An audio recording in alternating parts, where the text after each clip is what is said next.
ಬೆಳಗಾವಿಯಲ್ಲಿ ಮತ್ತೊಂದು ಮೆಗಾ ವಂಚನೆ ಕೇಸ್ನ ಆಘಾತ ನಡೆದು ಹೋಗಿದೆ. ಆದಿತ್ಯ ರಾಜ ಕ್ಯಾಪಿಟಲ್ ಕಂಪನಿ ವಿರುದ್ಧವಾಗಿ ಎಫ್ಐಆರ್ ಆಗಿದೆ. ಈಗ ಖಾಕಿ ಪಡೆ ಎಂಟ್ರಿ ಕೊಟ್ಟಿದೆ. ಬೆಳಗಾವಿಯಲ್ಲಿ ಮತ್ತೊಂದು ಮೆಗಾ ವಂಚನೆಯ ಕೇಸ್ನ ಆಘಾತ.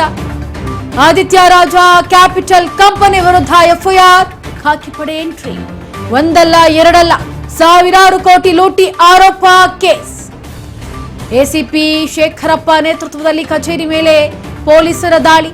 ನೆನೆಯಷ್ಟೇ ಸೀಸ್ ಆಗಿದ್ದಂತಹ ಕಚೇರಿ ಇವತ್ತು ಮತ್ತೆ ಓಪನ್. ಎಸಿ ಶ್ರವಣಕುಮಾರ್ ಕಚೇರಿ ತೆರೆದಂತಹ ಪೊಲೀಸರ ಇಂಚಿಂಚು ಶೋಧ. ಕಂಪನಿಯ 6 ಮಂದಿ ಕಿಂಗ್ ಪಿನ್ಗಳ ವಿರುದ್ಧ ಪ್ರಕರಣ ದಾಖಲಾಗಿದೆ. ಸೋಕೋ ಟೀಮ್ ಸಮೇತ ಅಖಾಡಕ್ಕಿಳಿದಿದೆ ತನಿಖಾ ತಂಡ. ನೋಡಿ, ಬೆಳಗಾವಿಯಲ್ಲಿ ಈಗ ಮತ್ತೊಂದು ಮೆಗಾ ವಂಚನೆಯ ಕೇಸ್ನ ಆಘಾತ ಬೆಳಕಿಗೆ ಬರ್ತಾ ಇರೋದು.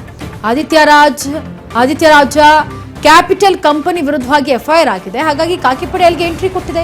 ಒಂದಲ್ಲ ಎರಡಲ್ಲ ಸ್ವಾಮಿ, ಸಾವಿರಾರು ಕೋಟಿ ಲೂಟಿಯನ್ನ ಮಾಡಿದ್ದಾರೆ ಅನ್ನೋ ಆರೋಪದಡಿ ಈಗ ಎಫ್ಐಆರ್ ಆಗಿದೆ.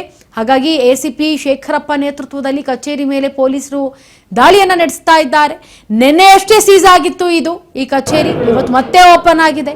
ಹಾಗಾಗಿ ಎಸಿ ಶ್ರವಣಕುಮಾರ್ ಕಚೇರಿ ತೆರೆದು ಪೊಲೀಸರು ಇಂಚಿಂಚು ಅದನ್ನ ಶೋಧವನ್ನ ಮಾಡ್ತಾ ಇದ್ದಾರೆ. ಕಂಪನಿಯಲ್ಲಿ 6 ಮಂದಿ ಕಿಂಗ್ ಪಿನ್ಗಳಿದ್ದಾರೆ. ಅವರ ವಿರುದ್ಧವಾಗಿ ಈಗ ಪ್ರಕರಣ ದಾಖಲಾಗಿದೆ.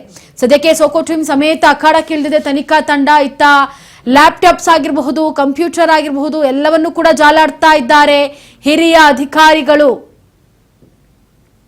ಬೆಳಗಾವಿಯಲ್ಲಿ ಈಗ ಮತ್ತೊಂದು ನಡೀತಾ ಇರುವಂತಹ ಕೋಟಿ ಲೂಟಿ ಮಾಡಿರುವುದಕ್ಕೆ ಸಂಬಂಧಪಟ್ಟಂತೆ